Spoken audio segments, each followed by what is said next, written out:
Hello everyone, কী অবস্থা সবাই কেমন আছো? আই হোপ সবাই অনেক বেশি ভালো আছো।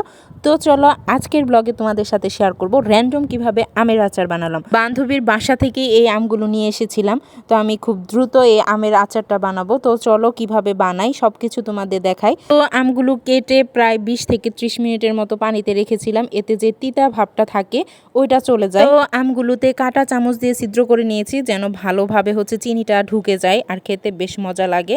তো এখানে প্রথমে পাঁচফোড়ন নিয়ে নিলাম, এটা একটু ভালো করে সেঁকে নিয়ে গুঁড়ো করে নিয়েছি। তো আমের প্রধান উপকরণ সরিষার তেল, তো এখানে সরিষার তেল দিয়ে দিলাম।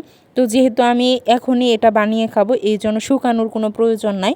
তো এখানে আমি শুকনো মরিচের গুঁড়া না দিয়ে এখানে আস্ত মরিচ দিয়েছিলাম। আর এই প্রথমবার আমি একটু আমের আচার বানাচ্ছি, এর আগে কখনো বানাইনি। তো যাই হোক, তারপর আস্তে আস্তে আমগুলো দিয়ে দিলাম, এটা একটু ভালোভাবে ভেজে নিব।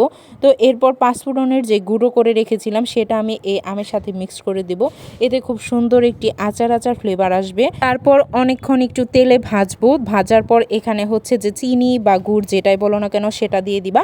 তারপর চিনি বা গুড় থেকে যে পানিটা বের হবে এটাতেই মূলত আমটা সিদ্ধ হয়ে যাবে। তো এখানে আমি গুড় চিনি দুটোই মিক্সড করে দিয়ে দিয়েছিলাম।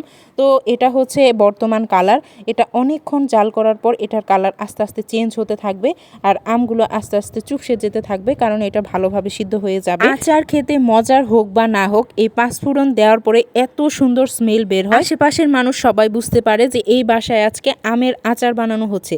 তো যাই হোক, এটা অনেক লেন্দি প্রসেস, তো এটা আস্তে আস্তে জাল করে করে এটার আসল যে কালার সেটা নিয়ে আসতে হবে। তো লাস্ট আমি এভাবে নামিয়ে নিয়েছিলাম, আর দেখতেই পাচ্ছ কত অল্প পরিমাণে হয়ে গিয়েছে। আর এই আচারটুকু যে সন্ধ্যা থেকে খাওয়া শুরু করলে রাত 10টার মাঝে শেষ হয়ে যাবে, এমনই আর কি। তো তোমাদের সাথে র্যান্ডম একটি রান্নাবান্নার ব্লগ শেয়ার করলাম, কেমন লাগলো কমেন্টে জানাবে। তো আজ এ পর্যন্তই, দেখা হবে নেক্সট ভিডিওতে, টাটা।